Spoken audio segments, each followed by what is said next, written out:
Muy buenas tardes. Sean bienvenidos a nuestro segundo foro del año 2021, en el que analizaremos las perspectivas de elecciones en el Ecuador.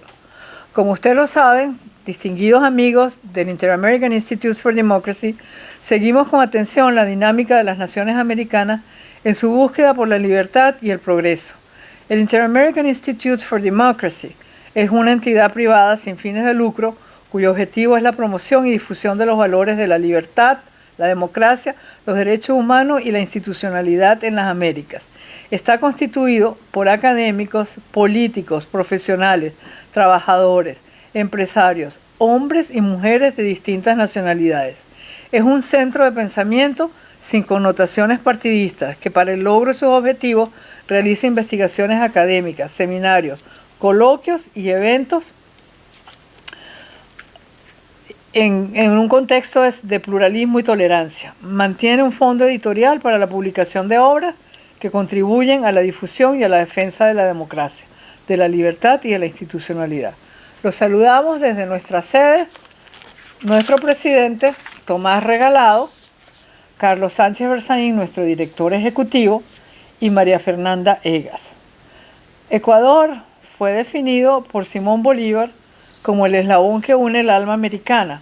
Hay que recordar que para Bolívar América básicamente era la región andina. Por tanto, designó a Ecuador como el lazo que unía a la República Andina. La trayectoria histórica del país pareció confirmar esa visión, ya que Ecuador fue un país libre de conflictos con otras naciones suramericanas hasta las postrimerías del siglo XX, cuando sostuvo graves discrepancias con el Perú. Su democracia ha tenido un buen desempeño y su crecimiento económico ha creado proporcionalmente tanta clase media como ha creado México. Hoy en Ecuador se librará la primera gran batalla electoral de América Latina. El 7 de febrero el país deberá escoger su presidente y los miembros del Congreso unicameral. Dos grandes tendencias se debaten no solo en Ecuador, sino en todo el continente. Ellas son lo que he dado por bautizar el autoritarismo destructor, también denominado socialismo del siglo XXI y castrochavismo. La otra tendencia, que he denominado la de la ceguera digital, ofrece al pueblo continuar manejando la economía y la política como si no hubiese ocurrido nunca una revolución digital. Ambas tendencias, desde luego, están a contrapelo con la historia, pero la segunda debe preferirse, pues tiene la ventaja de que respeta el marco institucional, el Estado de Derecho y garantiza el ejercicio de las libertades ciudadanas. El soberano en Ecuador deberá pronunciarse dentro de un clima cargado de desesperanza, ya que el país ha sido azotado por el COVID-19 con un elevado índice de mortandad. La economía cayó en un 9%, la tasa de desempleo es del 8% actualmente y la pobreza ha alcanzado un 58% de la población, mientras la pobreza crítica pasó del 8 al 34%. Para analizar esta coyuntura hemos invitado a un distinguidísimo panel que reúne conocimientos, experiencias de las dimensiones de la función pública, la academia, la investigación, el periodismo y la jefatura del Estado ecuatoriano. Sin más, voy a darle la palabra a Pablo Lucio Paredes, no sin antes recordarle que cada expositor tendrá 10 minutos para desarrollar su ponencia y entre 10 y 12 minutos para desarrollar su ponencia. Cuando estemos aproximándonos al minuto 12, se los haré saber para que puedan redondear su pensamiento. También vamos a darle un tiempo a las preguntas que los seguidores de todos ustedes y del instituto hacen por nuestro canal digital. Bienvenidos, muchas gracias y Pablo Lucio, tienes tú el derecho de palabra.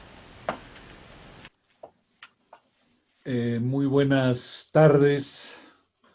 Un saludo a toda la gente que nos acompaña esta tarde en este conversatorio. Un saludo a Patricia, a Osvaldo, a los panelistas, y muchas gracias al Instituto por esta invitación a conversar sobre la economía ecuatoriana en época de elecciones, que es el tema que yo me voy a tocar.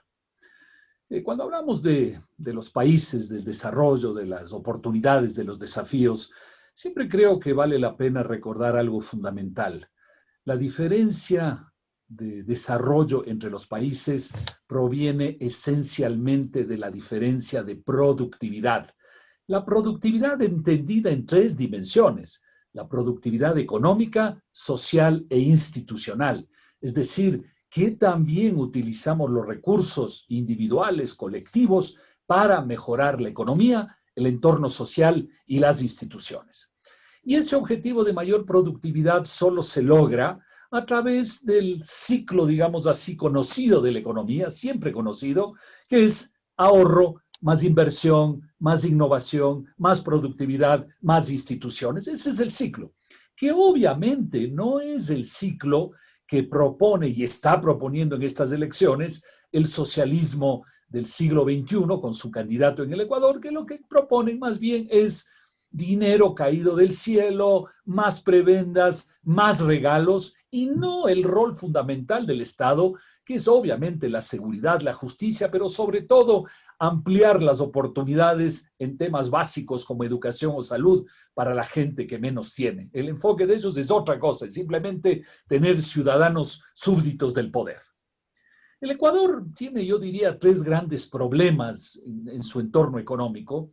El uno es el problema estructural de la economía ecuatoriana, que ha crecido tradicionalmente alrededor del 3,5%, a ratos más, a ratos menos, pero que es absolutamente insuficiente para alcanzar los objetivos que quisiéramos alcanzar.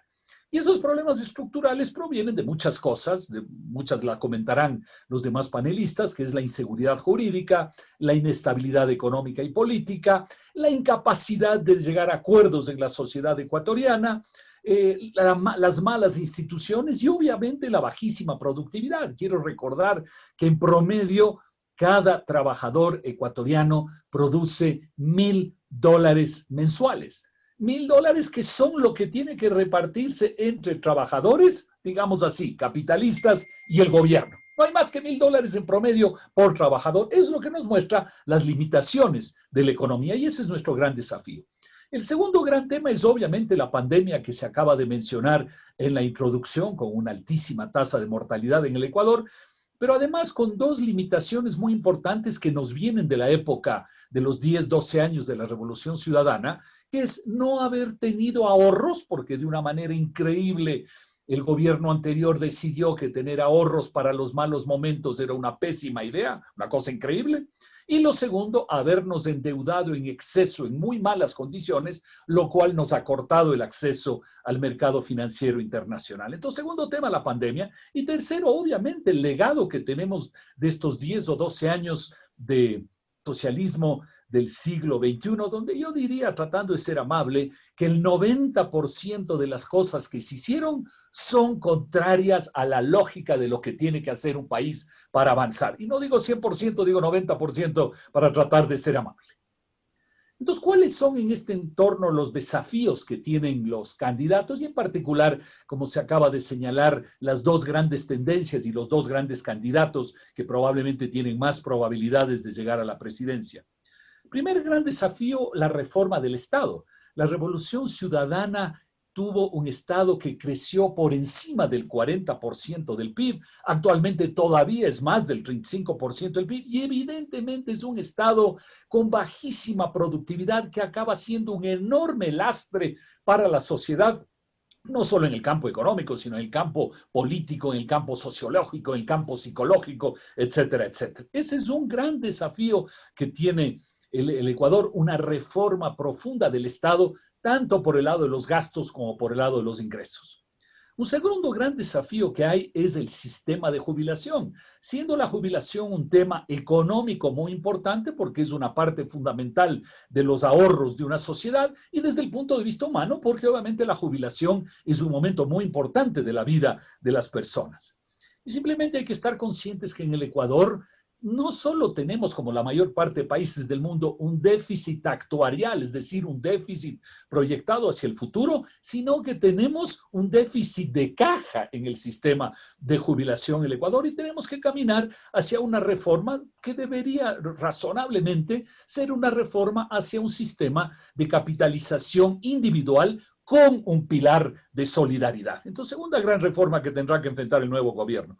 Tercero, La reforma en el mercado laboral. En el Ecuador hemos mantenido tradicionalmente, y peor en los últimos 10, 12 años, la idea de que el mercado laboral se sustenta en el concepto de los derechos adquiridos por los que tienen empleos formales en la economía, cuando obviamente el concepto fundamental debería ser un sistema sensato, un sistema de sentido común que permita ampliar la base de empleo en el país. Tercera gran reforma.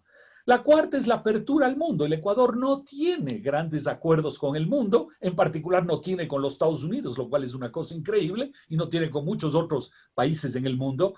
Tiene aranceles mucho más altos que otros países en América Latina, que están en el 1, 2, 3, 4%. El Ecuador está entre el 10 y el 12% de aranceles. Tenemos un impuesto a la salida de divisas, que en realidad es un impuesto a la entrada de capitales del 5%, y que obviamente el candidato de la Revolución Ciudadana quiere aumentarlo, ¿no? Y eso nos lleva a que el Ecuador es un país que, fuera del petróleo, que es un caso particular, exporta 15% del PIB, es decir, menos de $1,000 por habitante, cuando la capacidad y el desarrollo de la economía debería llevarnos a índices de exportaciones mucho más altos que lo que acabo de señalar. Pero además el Ecuador tiene otros dos grandes desafíos, diría yo.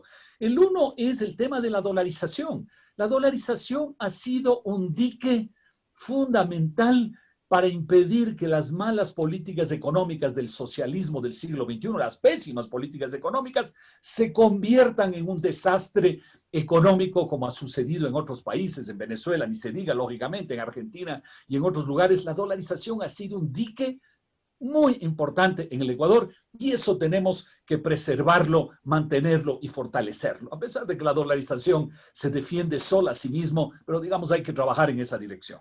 Y luego el otro gran tema que se acaba de mencionar en la introducción es que el Ecuador no enfrenta los grandes temas del futuro. Estamos hablando todavía de temas del pasado, del siglo pasado. No estamos hablando de los grandes temas del futuro.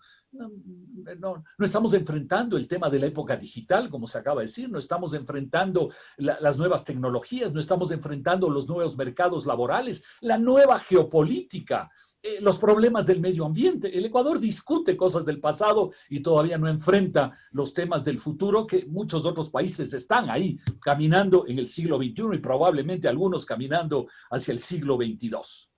Y entonces es el mundo en que tenemos probablemente dos candidatos. Este tema lo desarrollarán los demás panelistas con mucha más sabiduría. Tenemos dos candidatos probables, digamos, para la segunda vuelta probables en el Ecuador.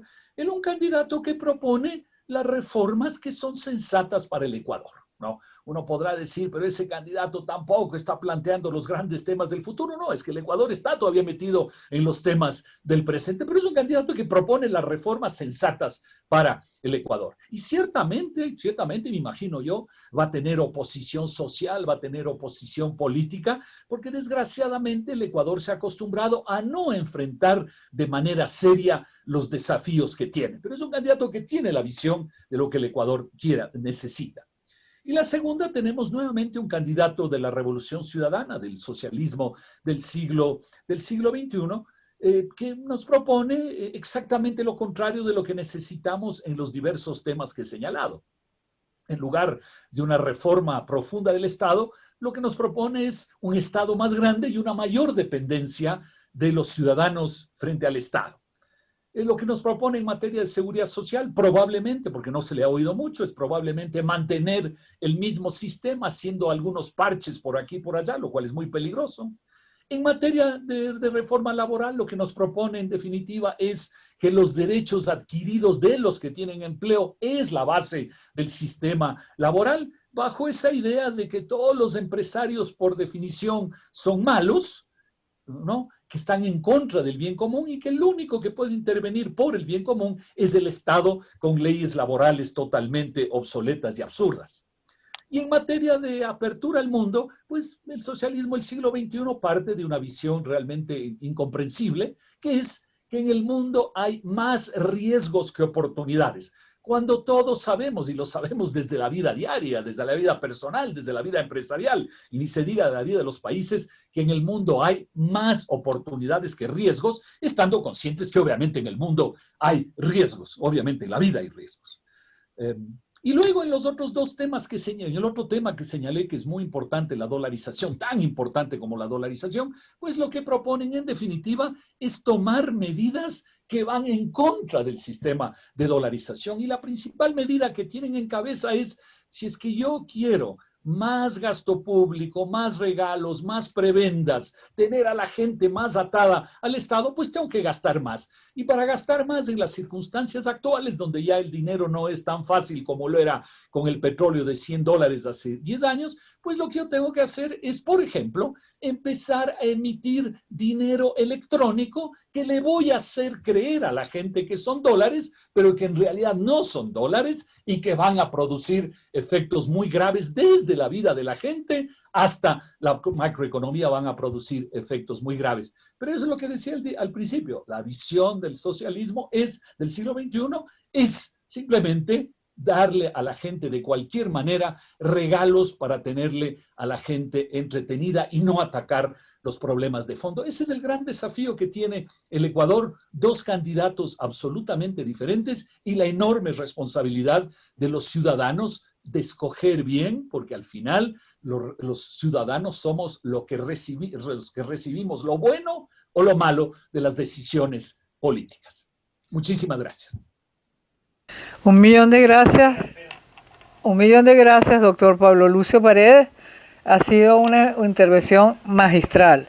El doctor Pablo Lucio Paredes es doctor en Economía, director del Instituto de Economía de la Universidad de San Francisco de Quito y profesor del San Francisco Business School, y es el fundador de la revista Ecos Economía.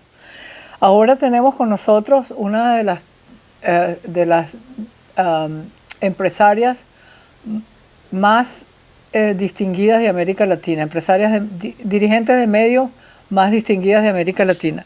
Se trata de Patricia Estopiñán, que fue la editora general de la revista Vistazo, es politóloga, fue Premio Nacional de Periodismo Jaime Mantilla, es una de las personas más respetadas en el exterior por la calidad de las publicaciones que siempre dirigió, y es un referente en el periodismo ecuatoriano porque fue varias generaciones de periodistas se han formado gracias a ella, y es una de las voces inquebrantables en la defensa de la libertad de prensa y la democracia, no solo del Ecuador, sino de toda América Latina.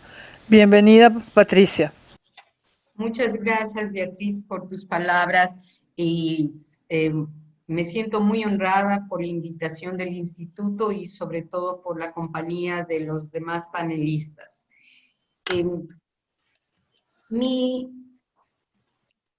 Mi presentación, mi ponencia va a versar sobre el impacto que tendrá la pandemia en las elecciones que vamos a tener el próximo febrero 7. Ecuador es el primer conejillo de Indias de los países que este año tienen elecciones y que obviamente, dado el impacto de la pandemia y de la manera como los gobiernos la han manejado, constituirá un elemento para que renazcan algunos movimientos que debían estar fallecidos. Hay un viejo dicho que dice: los muertos que vos matáis de buena salud gozan.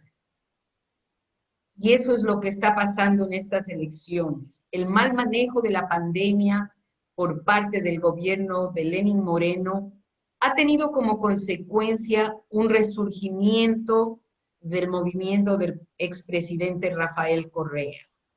Si las elecciones presidenciales hubiesen sido a comienzos del año 2019, cuando Lenín Moreno logró un triunfo rotundo en un plebiscito convocado para desmantelar las instituciones que le dieron ese poder autocrático al gobierno de Rafael Correa, y el descubrir de todos los casos de corrupción de su gobierno, comenzando por los sobornos de Odebrecht, las obras hechas con créditos chinos sobredimensionadas y fallosas. Creo que los correístas hubieran quedado sepultados en las elecciones. Desafortunadamente, lo que vino en octubre del año 2019 es responsable de la debacle política del presidente Lenín Moreno, forzado por la gran deuda que había contraído Rafael Correa y porque en su primer año de gobierno Lenín Moreno se demoró en adoptar las políticas económicas adecuadas, Moreno tuvo que recurrir al Fondo Monetario Internacional. Y al recurrir al Fondo Monetario Internacional se dijo que debía poner la casa en orden. Y para poner la casa en orden y poder financiar el voluminoso Estado, había que suspender o disminuir los subsidios. El gobierno fue ineficiente en explicar lo de los subsidios y esto originó un levantamiento de proporciones que no habíamos visto en muchos años en el Ecuador. Y este fuego fue avivado por huestes correístas. Solo así se entiende cómo uno de los edificios que terminó quemado fue la Contraloría, donde precisamente se guardaban los documentos de los malos manejos financieros del gobierno de Rafael Correa. Lenín Moreno quedó después de octubre de 2019 totalmente debilitado, sin dinero, sin las reformas adecuadas y con poca posibilidad de pasar leyes para las reformas económicas en el Congreso, le cae la pandemia. Estaba desnudo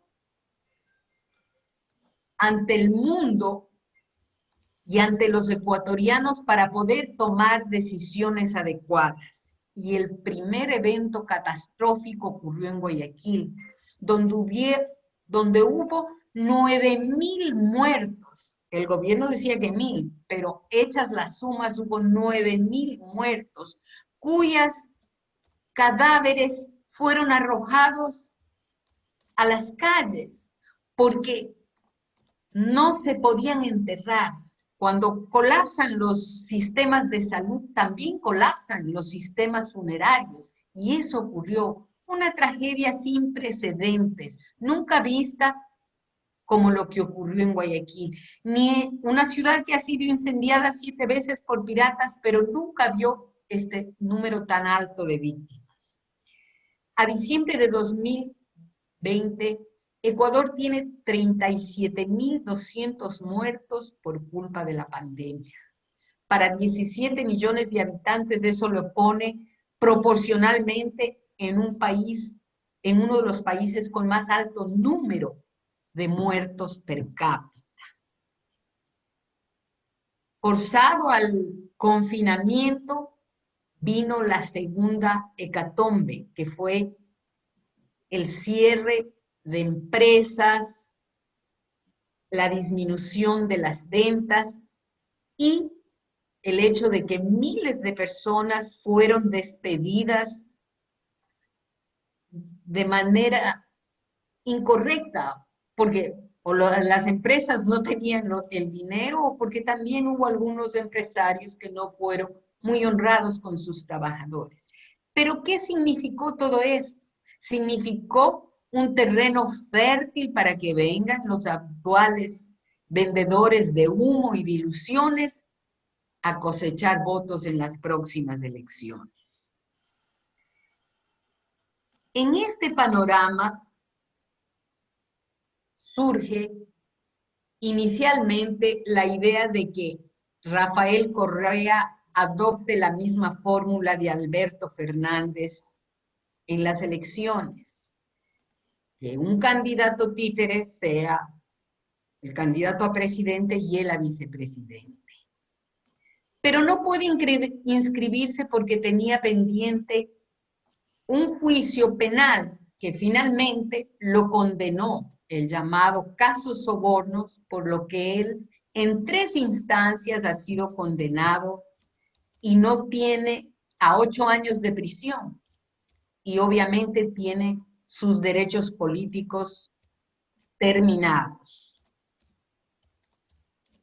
Sin embargo, debido a que existe este descontento, esta desesperanza,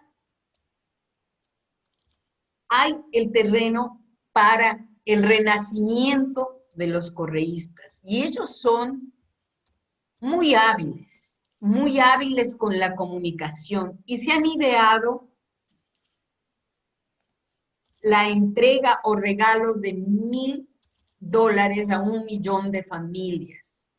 Hay estudios que dicen que inclusive están hablando de $1,000 por votante que vaya con ellos.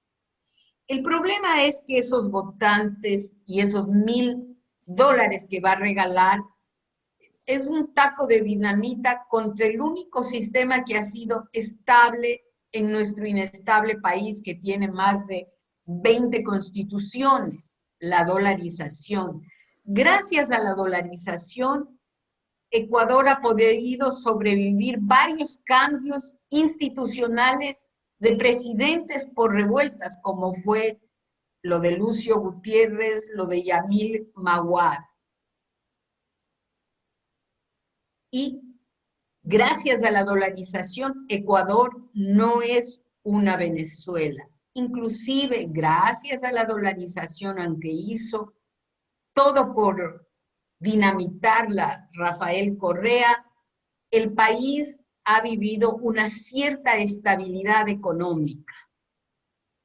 Es lo único estable que tenemos, pero como ahora no existe barril de petróleo a $100 por barril, entonces los correístas, cuyo único objetivo es volver, en el caso de Rafael Correa, a ver si por ahí se olvidan de sus condenas.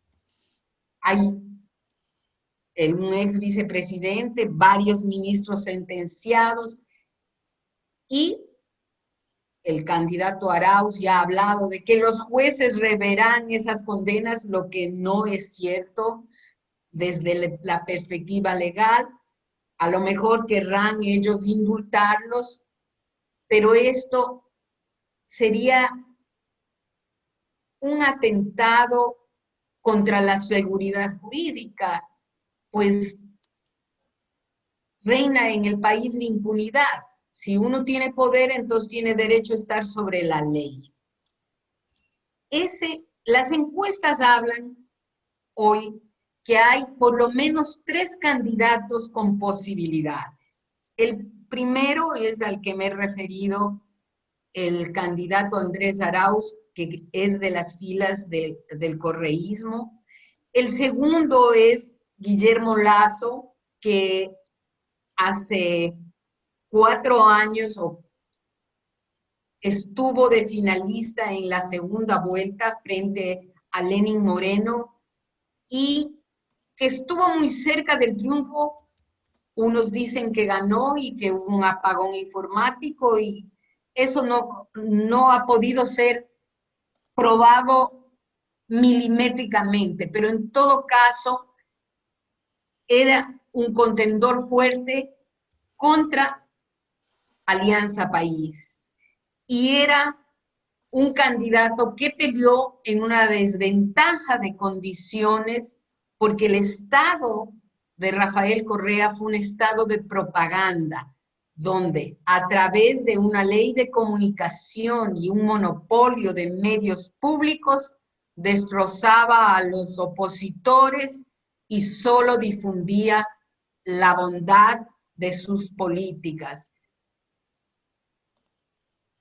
Guillermo Lasso representa a ese futuro donde las bases son la institucionalidad, el equilibrio de poderes, la libre empresa, la apertura al mundo, la posibilidad de generar empleo basado en seguridad jurídica y no empleo gubernamental. Es curioso, en las encuestas que se hacen, la principal preocupación de las personas es el empleo. Y todos dicen que quieren un candidato que genere empleo. Lo sorprendente es que voten por un candidato que si les dé empleo, sea un empleo en el Estado y un regalo. El tercer candidato es un candidato sui generis, es Yacu Pérez, que parece ser un candidato que atrae a las juventudes, porque él es partidario del respeto al cambio climático, al agua, se opone a la minería, aunque ha morigerado su discurso para decir que acepta la minería que ya está en el país, pero no quiere nuevas concesiones. Yacu Pérez en todas las encuestas está tercero. Hay un 15%, digamos, de lo que en Ecuador llamamos candidatos chimbadores, que son candidatos que por ego se presentan y que algunos no van a sacar ni 1%, pero están ahí, por decir en su currículum, que fueron candidatos a presidente, aunque no representen a nada. Si hay una segunda vuelta, se realinearán las fuerzas. El correísmo tiene un voto duro, como también Lasso tiene un voto duro, y eso es lo que se reflejan en las encuestas hasta hoy. Pero eso no significa que eso será el resultado en las elecciones de darse una segunda vuelta. Pienso, cautelosamente optimista, que va a haber una segunda vuelta. Porque como dije anteriormente, con todo el aparato gubernamental que tuvo Rafael Correa en la elección de 2017, se forzó una segunda vuelta. Ahora que no tiene ese aparato de difusión, aunque es muy hábil en las redes sociales, sobre todo con una maquinaria de troles que entiendo vienen desde Venezuela para inundar al país de noticias falsas, como se hizo en el levantamiento de octubre, que querían despachar a Lenín Moreno del gobierno. Pienso que... Patricia, perdón, te queda un minuto. Menos, te quedan 30 segundos. Bueno, creo que, como dije, cautelosamente habrá una segunda vuelta y que en esa vuelta los ecuatorianos ojalá que piensen en que los regalos son pan para hoy, hambre para mañana, y que lo único que cambia a los pueblos es el trabajo, el empleo, y que hay que votar por un candidato que ofrezca eso. Gracias. Muchísimas gracias, Patricia. Una excelente exposición que nos ha ubicado dentro del dilema de las elecciones ecuatorianas. Ahora tenemos el inmenso placer de tener en este podio a uno de los miembros de nuestro directorio. Se trata de María Fernanda Egas, periodista ecuatoriana, graduada en la Universidad de Guayaquil, con experiencia en producción de televisión en Ecuavisa, en periodismo económico en el extinto diario Hoy y ex editora de Vida en revista Vistazo. Actualmente es columnista del diario digital La República Económica y colabora con otros blogs regionales. Bienvenida, María Fernanda.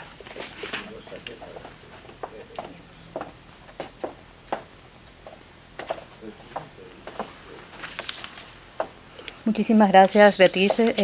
Un cordial saludo a los miembros del directorio presentes aquí esta tarde y estoy muy honrada de compartir el panel con tan distinguidos personajes y personalidades del Ecuador. Yo quisiera enfocar el tema de cuánto vale el voto en el Ecuador. Año 2021.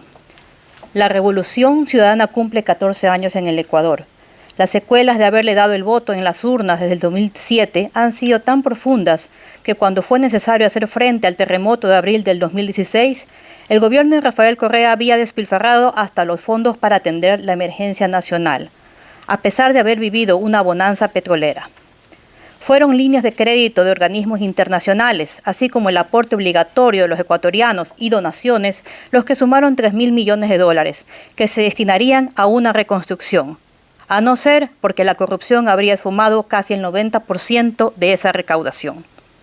En marzo del 2020, cuando llegó la pandemia del coronavirus, el sistema de salud estaba en absoluta indefensión, a causa de más de una década de corrupción en las compras públicas de equipos de salud y medicamentos, empezando por el célebre caso de la compra de ambulancias de la ex ministra de Salud Carolina Chan, siguiendo con la destrucción del Instituto de Infectología Izquieta Pérez para importar vacunas desde Cuba, el despido de médicos de carrera y la importación de médicos cubanos. Construyeron hospitales para cuyas inauguraciones llevaban los equipos de otras unidades y luego no tenían ni tanques de oxígeno para atender las emergencias. Empresas que operan esquemas de corrupción hospitalaria desde la década pasada se siguen adjudicando contratos de equipos y medicamentos, a pesar de que estas han sido denunciadas por investigaciones periodísticas y por la Comisión Nacional Anticorrupción, se mantienen e incluso operan desde el exterior. Y no se puede olvidar el nefasto reparto de los hospitales a los honorables asambleístas de la República, con lo cual se convirtió a la salud pública en objeto de trueque de favores políticos y enriquecimiento personal a costa de la vida del pueblo ecuatoriano. Todas estas prácticas depredadoras del sistema de salud son marca registrada de la Revolución Ciudadana y son consecuencia del voto al correísmo. Cuando llegó la pandemia, Ecuador empezó a sufrir una de las tragedias más dramáticas por el coronavirus que el mundo testimonió. Hoy la pregunta no es si Ecuador puede recuperarse de los golpes de la corrupción y la naturaleza, pues los países superan guerras y catástrofes mediante el consenso común de salir adelante. La pregunta es si realmente quiere, si ha logrado comprender que el voto tiene consecuencias a la hora de llevar a sus hijos o a sus padres a la emergencia de un hospital. ¿Cuánto más horror y devastación se puede permitir? ¿Votará el pueblo ecuatoriano por el retorno de sentenciados y prófugos de la justicia, por los mismos que desaparecieron 70.000 millones de dólares del pueblo ecuatoriano? Y aunque se fueron, han logrado mantenerse fuera del alcance de la justicia con otro esquema de corrupción más perverso aún que el de la obra pública, en el manejo de los fondos de previsión social, como fueran los del magisterio, de los trabajadores afiliados al Instituto Ecuatoriano de Seguridad Social, del Instituto de Seguridad Social de la Policía Nacional, del Instituto de Seguridad Social de las Fuerzas Armadas. Apenas se ha logrado conocer la punta del iceberg de este saqueo que solo ha podido ejecutarse con varias complicidades en los más altos círculos de poder, cuya consecuencia es la destrucción del sistema de previsión social de los ecuatorianos en todas las instituciones creadas para protegerlos. ¿Quiénes son y quiénes les permiten seguir operando? Sus operadores políticos logran huir de la justicia o resultan premiados como lo hizo la Revolución Ciudadana con los expresidentes del Consejo Directivo del IES o la exministra del caso Samanes. Pero no son solo los azotes de la naturaleza que exponen de cuerpo entero a la corrupción en el Ecuador. La vida y la salud de los ecuatorianos fueron comprometidos desde el momento en que la Revolución Ciudadana recibió el financiamiento de las FARC en el año 2007. Fue entonces que convirtieron al Ecuador en puerto libre de narcotráfico que ha destruido tantas vidas, no solo por la violencia que genera, sino también las de los miles de jóvenes adictos a la droga H, víctimas del microtráfico, de redes de pederastia y tráfico infantil, o los cientos de pescadores ecuatorianos seducidos por las redes de tráfico internacional y su triste final en aguas internacionales, o en una cárcel en el sur de la Florida, por donde han pasado cientos de humildes ecuatorianos. Con el expresidente y hoy prófugo Rafael Correa, fue convertido en centro de operaciones del crimen organizado transnacional. El sucesor de Rafael Correa, Lenín Moreno, optó por colaborar con las operaciones regionales contra el narcotráfico, distanciarse de la narcodictadura criminal de Nicolás Maduro, a la que sigue siendo aliado Rafael Correa. Ecuador tiene en estas elecciones presidenciales del 2021 que escoger entre el retorno a una dictadura del crimen organizado transnacional o seguir en su camino a la recuperación de la institucionalidad y la democracia. Un triunfo del candidato correísta Andrés Arauz es la esperanza de todas las dictaduras de crimen organizado transnacional. Un economista salido de las tinieblas de la Revolución Ciudadana facilitador de contratos irregulares como el denunciado por el exministro de Cultura y de contratos de endeudamiento a obscenas tasas de interés. Sus ofertas de campaña son la desdolarización del Ecuador, la metida de mano a la reserva bancaria, extraer el oro de los teléfonos celulares como método de minería inversa. Acabar con la dolarización es una tarea pendiente que no se atrevió a realizar su mentor, Rafael Correa, pues la dolarización es respaldada por el 80% de la población. Sin la dolarización, los ecuatorianos se exponen al riesgo de sufrir una paridad cambiaria de 1.800.000 por dólar, como sucede hoy mismo en Venezuela. La desdolarización llevaría también al surgimiento de otra mafia muy a la venezolana, la de la venta del dólar paralelo. La minería inversa no sería otra práctica que la expropiación de las minas por las mafias políticas y delincuenciales que generarán más violencia y muerte, como venía sucediendo en la provincia de Imbabura y como sucede en el arco minero de Venezuela. Un pandemonio asegurado con la llegada de los grupos armados que operan en la frontera, ese terrorismo que ya ha cobrado vidas en nuestro país y que ha demostrado su capacidad de atacar la capital de la República y objetivos estratégicos. Un voto por el candidato de Correa es un voto por todos los dictadores criminales que oprimen a nuestros hermanos en Cuba, Venezuela, Bolivia y Nicaragua. Un voto por el candidato de Correa es un voto a los cómplices y encubridores de muchos de los más deleznables crímenes que aún no han sido resueltos por la justicia ecuatoriana. Es un voto por los cómplices y encubridores del asesinato del general Gabela, del asesinato del periodista Fausto Valdivieso, del ambientalista amazónico José Tendetza, de los muertos del 30 de septiembre. Es un voto por los que persiguieron al exasambleísta Galo Lara, a Fernando Balda, a Fernando Villavicencio, Clever Jiménez, Carlos Figueroa, a Andrés Páez, a los veedores del Gran Hermano, a los activistas del caso Ecuador TV, a los estudiantes del Central Técnico, a los maestros, a los médicos, a los militares, a los policías, a los líderes de la CONAIE, a tantos colegas periodistas que padecieron persecución, pero que siguen haciendo su trabajo en el país, mientras el expresidente prófugo de la justicia sufre de síndrome de abstinencia del poder, de esa droga que le urge y que no es otra cosa que la desesperación por recuperar el dominio del territorio ecuatoriano como centro estratégico del crimen organizado del cartel del socialismo siglo XXI. La decisión está entre dar el voto a la destrucción de la sociedad, la salud y la vida que ha demostrado traer consigo el correísmo, o votar por la democracia, la libertad, el respeto a la vida, la creación de condiciones favorables para la inversión extranjera y la creación de empleo. Esta es la última oportunidad de salir de la pobreza y desempleo, la esperanza de que el Ecuador no se lo lleve el diablo. Muchas gracias. Muy bien, bravo.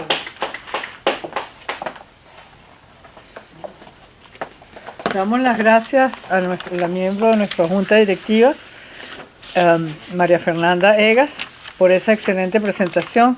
Y ahora vamos a darle el derecho de palabra a una de las figuras más respetadas de América Latina. Se trata del expresidente del Ecuador, Osvaldo Hurtado, que es miembro ilustre del Consejo Ejecutivo del Inter-American Institute for Democracy, preside la Corporación de Estudios para el Desarrollo CORDEX, que es una fundación que formó en 1984 para el estudio de los problemas políticos, económicos y sociales en el Ecuador.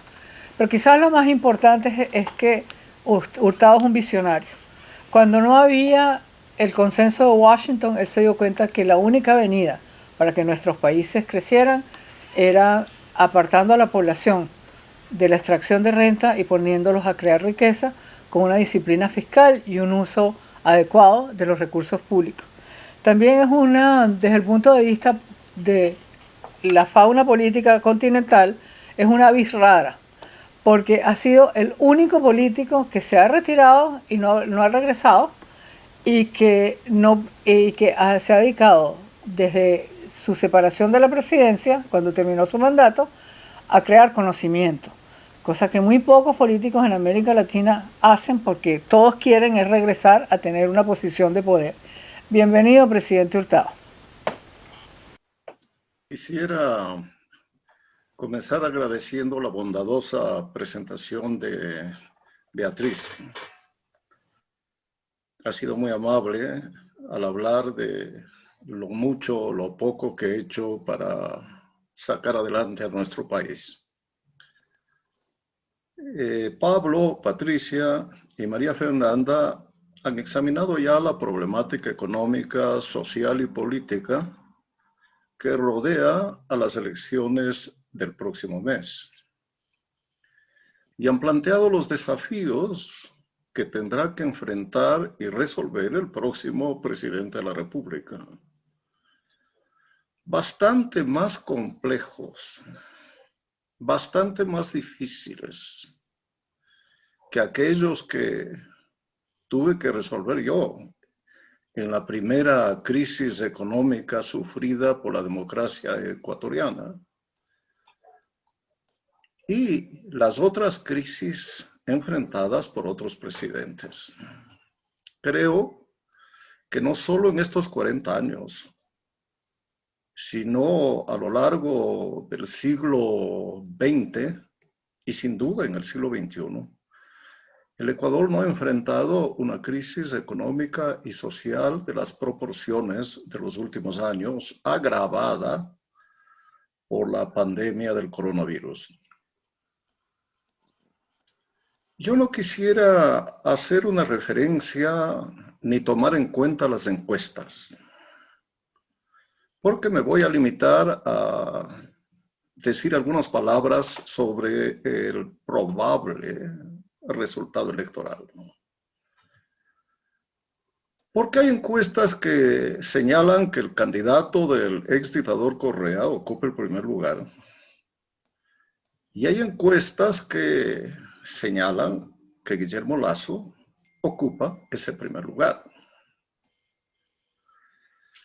No hay pues un consenso en las encuestas sobre el orden en que llegarán los candidatos luego de la primera vuelta electoral. En segundo lugar, si bien se ha reducido el número de indecisos, sigue siendo alto.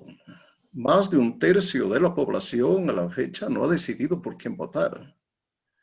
De manera que las encuestas encierran una incertidumbre sobre qué van a hacer los indecisos el momento que se encuentren frente a la obligación cívica de depositar su voto en las urnas. Por lo tanto, yo más bien haré análisis político y comenzaría diciendo que de la decena, algo más de presidentes que ha tenido el Ecuador, 3 fueron elegidos en su tercer intento. Rodrigo Borja, Sixto Durán, Abdalá Bucaram. 1 en el segundo, Yamil Maguad. Y solo 3 triunfaron la primera vez que concurrieron a las urnas. Esto demuestra entonces que algún peso tiene en los resultados electorales la perseverancia de un político que busca la presidencia de la República y que a lo largo de 12 años de trabajo, de esfuerzo, consigue que su nombre, que sus ideas sean conocidas por los electores. Bueno, este es el caso de Guillermo Lasso, que por tercera ocasión busca la presidencia de la República, con algo que es importante añadir. En su segunda participación, aparentemente ganó las elecciones y se las fueron arrebatadas mediante un fraude electoral. Bien, ese candidato, en la primera vuelta obtuvo el 28% de la votación. En la segunda, obviamente, el 50% o el 50 y décimas. Entonces, es un candidato ya que tiene un electorado que ha confiado en él. Confió en las anteriores elecciones y yo pienso que no veo razones para que no vuelva a comportarse de la misma manera, porque no pueden registrarse errores o al menos errores graves cometidos por Lasso durante la campaña electoral. Todo lo contrario, es el candidato que ha centrado su discurso en el tema fundamental del empleo. Porque lo que hoy los ecuatorianos sienten y padecen es la pérdida de empleos, la reducción de sus salarios y en el caso de quienes laboran en economía informal, la caída muy fuerte de las ventas. En suma, la reducción del ingreso de las familias. Bueno, ese es un tema que él ha planteado, ¿no? Se han sumado los otros candidatos, ¿no? Pero pues él lo ha hecho de manera muy reiterada. A estas consideraciones yo quisiera sumar otras. Algo lo ha dicho Patricia. Lasso obtuvo el 50% enfrentando al todopoderoso Rafael Correa. Porque en realidad, hace 4 años, el candidato a la presidencia de la República era Correa.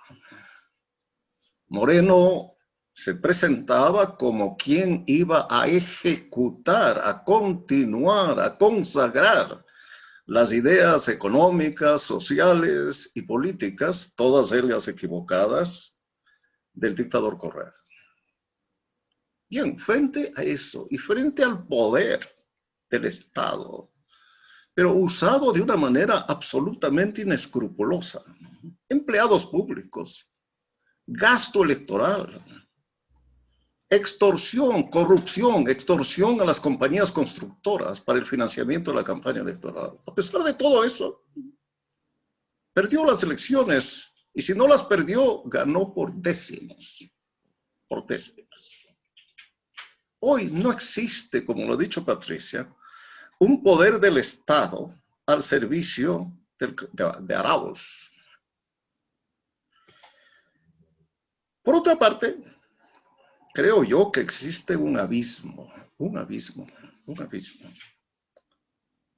entre, pues, el carisma, la popularidad, la simpatía, la admiración que despertó el candidato Correa y la poca que despierta su delfín, ¿no? En realidad, ni siquiera es su delfín, ¿no? Porque pues intentó postularse como su vicepresidente y el señor Arauz ha dicho que su principal asesor será el ex dictador del Ecuador. Bien, entonces las condiciones políticas en las que se hace esta campaña electoral, como han visto hasta este momento, pues, apuntan a un candidato de la oposición. Entre las preocupaciones de los ecuatorianos, aparte de la preocupación económica expresada de diferentes maneras y principalmente en cuanto al empleo, una de las preocupaciones es la corrupción. Bien, para todos esos ecuatorianos que piensan de esa manera, pues el candidato a votar no es Arauz. No solo porque forma parte de un grupo político de cuyos militantes el presidente, el vicepresidente y una docena de ministros y altos funcionarios han sido condenados por corrupción. De manera que no han superado probablemente a todos los que los políticos robaron en la historia del Ecuador el robo producido en el gobierno de Correa. Bien, esos que están en contra de la corrupción van a buscar por un candidato distinto, diferente al candidato oficial. Más aún, si se tiene en cuenta que el señor Arauz fue nombrado ministro de Cultura para que en los 30 días que ocupó esa función, firmar un contrato con sobreprecio, ¿no? Que está en este momento por ser determinado por la Contraloría del Estado. Bueno, esta suma de elementos a los que pues hay que añadir muchos más, me hacen a mí pensar, ¿no?, que en el caso hipotético de que Lasso tenga menos votos que antes, va a tener pues una cantidad importante de votación. Añadiré algo que estaba olvidando. Él ha formado una alianza política con un partido que en la anterior elección presidencial obtuvo el 17% de los votos. Si sumamos esos 17 a los 28 de Lasso, él está por sobre el 40%. Bien, imaginemos que ha perdido el 10%. Está por sobre el 30%. Será muy difícil de que él nos llegue por todas estas consideraciones en el primer lugar en la próxima elección. Y con alguna fortuna, a lo mejor, si logra mantener la votación de las anteriores elecciones y con el añadido del partido aliado, el Social Cristiano, superar el 40% y estar a las puertas de ganar en la primera vuelta electoral. Bueno, esto no es un optimista de alguien que, quiero decir hoy públicamente, ha votado 3 veces consecutivas por Guillermo Lasso, sino más bien de la persona que se ha dedicado durante toda su vida a estudiar la problemática ecuatoriana y a tratar de encontrarle una explicación y un pronóstico sobre lo que podría ocurrir en el futuro. Quisiera agradecer pues otra vez a Beatriz por su presentación tan generosa, al instituto que tan batalla grande ha dado a favor de la democracia en estos años, ¿no? Y sentirme muy complacido de participar en un foro con ciudadanos pues preparados, honestos, que quieren a su país y que desean que salga adelante. Muchísimas gracias. Muchas gracias, presidente. Muchas gracias, presidente. Realmente esa cruzada la ha emprendido con un coraje y una valentía impresionante nuestro director ejecutivo, Carlos Sánchez Berzaín, a quien todos estamos súper agradecidos. Aquí hay varias preguntas. Una es para usted, presidente Hurtado. Hay alguien que está preguntando si usted, en su criterio, ¿cuáles serían las consecuencias para la región andina y para el resto de América Latina de una potencial victoria del candidato Araoz? Bueno, si él ganara las elecciones, ¿quiénes van a ser sus aliados en el mundo? Sus amigos, sus confidentes, sus consejeros. Los dictadores que quedan en América Latina, en Europa, en Asia y en África. ¿Cuáles los más cercanos a lo que se llama el socialismo del siglo XXI? Bueno, el dictador de Nicaragua, Daniel Ortega. El dictador de Venezuela, Nicolás Maduro. El dictador de Rusia. El dictador de Turquía. 2 o 3 dictadores africanos que gobiernan algunos países por 20 o 30 años. Esos son los interlocutores. Esos son sus aliados. También, a lo mejor, probablemente China. Pero ya China no tiene ningún interés en continuar financiando el desarrollo del Ecuador como lo hizo durante el gobierno de Correa, ¿no? Porque sabe que la capacidad de endeudamiento y pago del país está en su límite. Entonces será un gobierno aislado. Un gobierno que no podrá influir de ninguna manera en los países con los que el Ecuador tiene que comerciar, tiene que recibir crédito, o con las instituciones internacionales que tienen que contribuir a su financiamiento. Para no hablar, pues, como ya lo ha hecho Pablo, ¿no? Con su habitual erudición, ¿no? de la imposibilidad de que sea viable la política económica del señor Arauz, que no es otra que la repetición de la de Correa, que nos condujo a que el país sufre dos pandemias, la pandemia del coronavirus y la pandemia de la política económica de la Revolución Ciudadana. Muchísimas gracias, presidente. Pablo, y aquí hay otra pregunta para ti. El Fondo Monetario Internacional esta semana anunció que iba a flexibilizar todas las condiciones para los préstamos con los mercados emergentes, como ellos llaman ahora los países en desarrollo. ¿Tú podrías explicarnos, suponiendo que gane Arauz, esos créditos llegarían a Ecuador o no? O si gana Lasso, esos créditos llegarían, y qué sectores fomentarían los préstamos que va a hacer el fondo, y con unas condiciones mejores.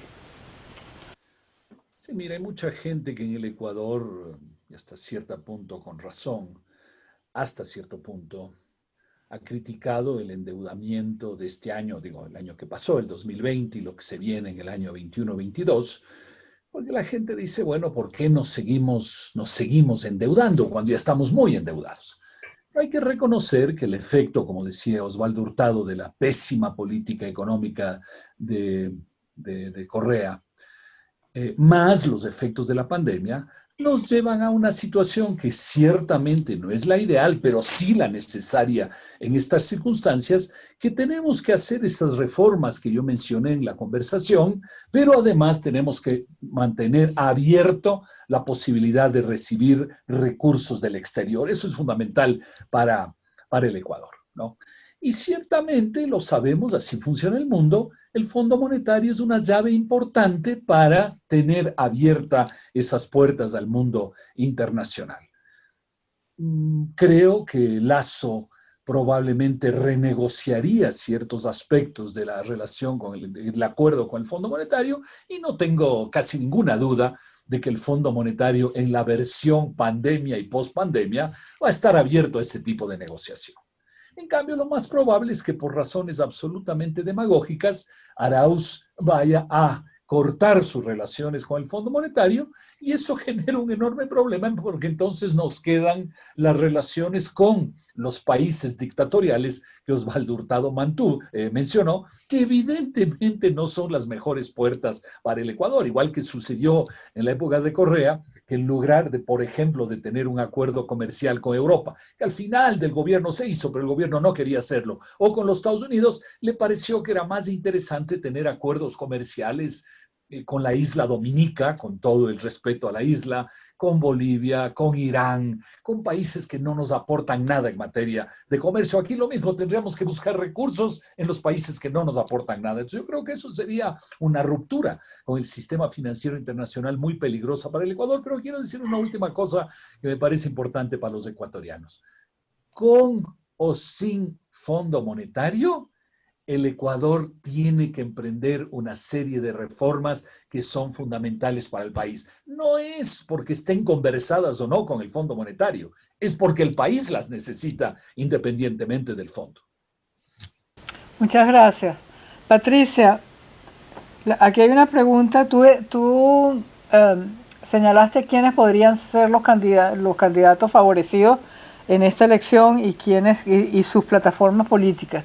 Aquí alguien pregunta que por qué el señor Lasso y él no trató de atraer hacia su movimiento al Pachacuti, siendo que hoy en día los millennials, que son los que militan en todos esos movimientos que defienden el medio ambiente y defienden la economía verde,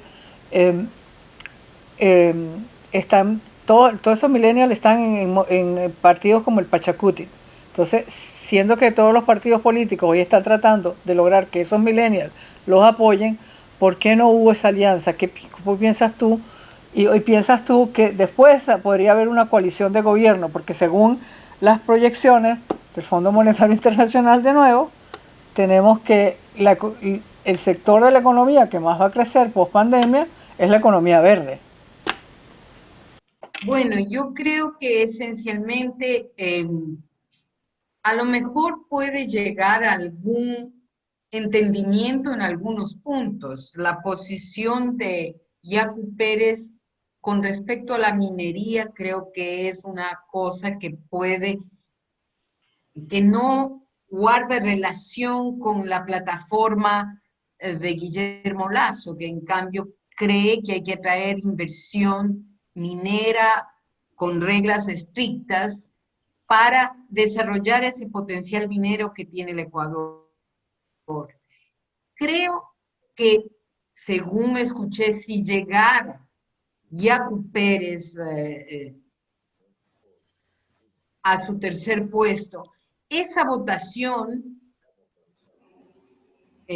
profesores que han hecho estudios, una parte irá a Arauz, el lado izquierdista, pero jóvenes que creen que necesitan empleo y que están deseosos de estar vinculados a la tecnología y al mundo votarán por Lasso.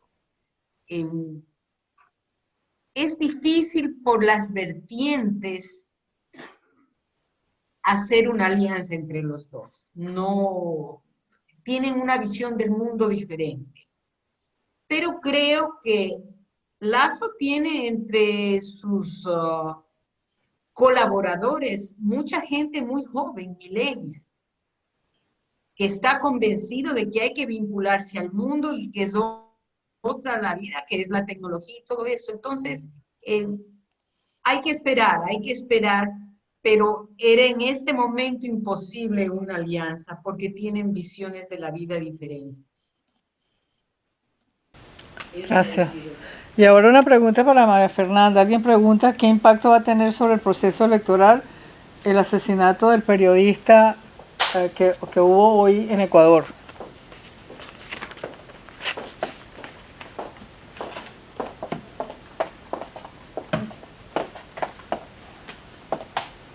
Bueno, yo creo que el crimen y por la vía del sicariato que hoy ha tenido gran repercusión en el Ecuador y fuera del país también, de Efraín Ruales, un presentador de televisión, un actor de Coavisa, que enluta realmente no solamente a la clase periodística, sino también creo que está afectando muchísimo la sensación de inseguridad en el país, ¿no? Si una persona tan conocida puede ser ejecutada a la luz del día, a plena luz del día, en una avenida principal, no en las arterias principales de la ciudad de Guayaquil, todos estamos expuestos al mismo peligro. Realmente la conmoción nos deja un gran sinsabor de que podemos perder la vida en cualquier momento,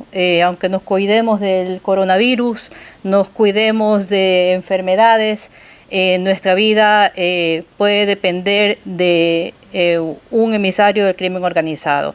Se espera que las autoridades, la Fiscalía, realicen las investigaciones pertinentes y también que se consideren las denuncias que él hizo realmente anticipadamente sobre el riesgo que corría su vida.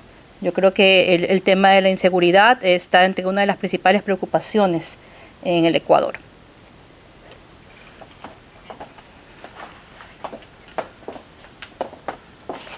Bueno, ha finalizado el periodo de preguntas y respuestas.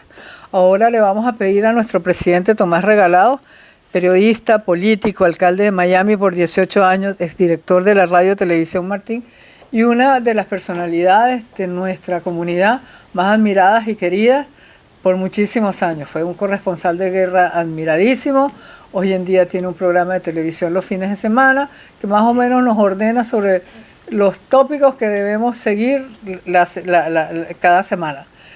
Vamos a darle la bienvenida a nuestro presidente, que va a hacer una especie de recuento de lo que ha pasado y se va a despedir de nuestros seguidores digitales, agradeciéndole también a los panelistas esas brillantes intervenciones que han tenido hoy, que creo que nos han llevado a analizar a fondo el proceso electoral ecuatoriano.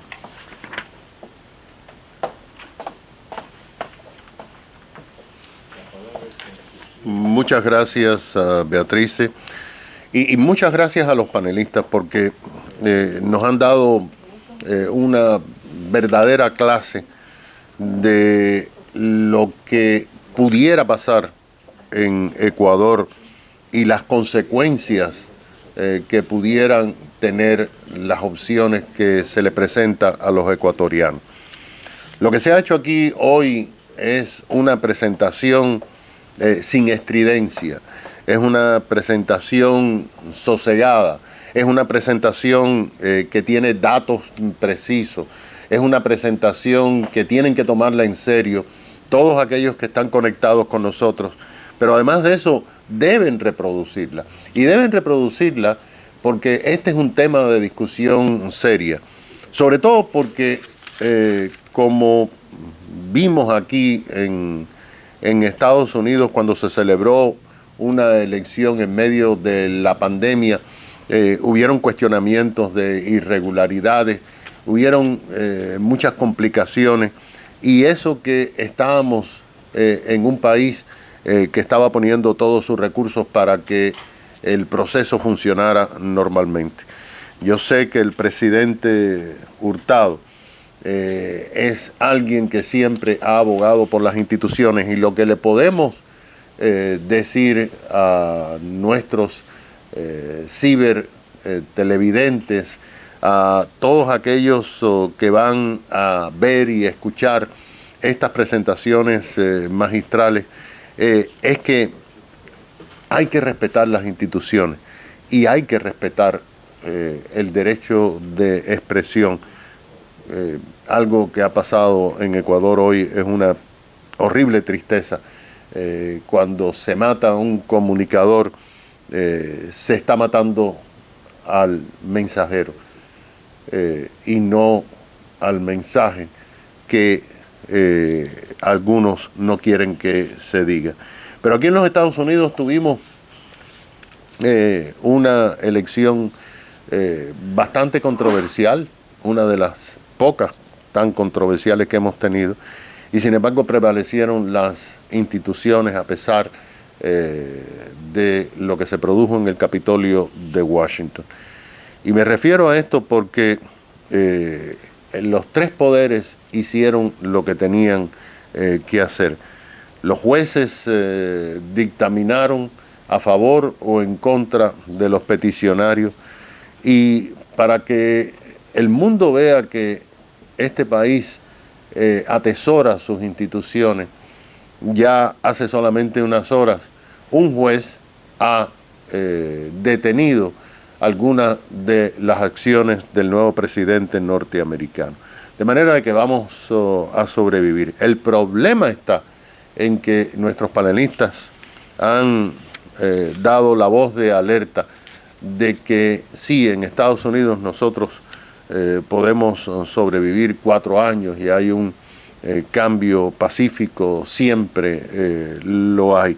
El problema está que usando la pandemia, algunos gobernantes han tratado de eliminar la transparencia, que usando la pandemia, algunos gobernantes han esgrimido el miedo y algunos han esgrimido la ayuda que están obligados a dar como una campaña política.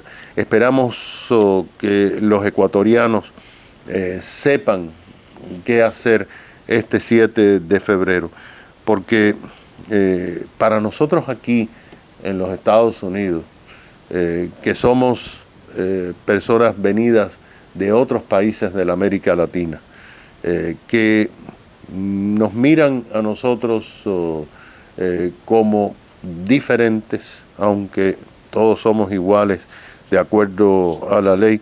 Es muy importante que la América Latina triunfe, es muy importante que Ecuador vaya adelante, es muy importante que en Nicaragua no ocurra otro fraude electoral, que en Venezuela no ocurra lo que ha ocurrido recientemente de otro desastre electoral, y por supuesto en Bolivia y por supuesto en Cuba.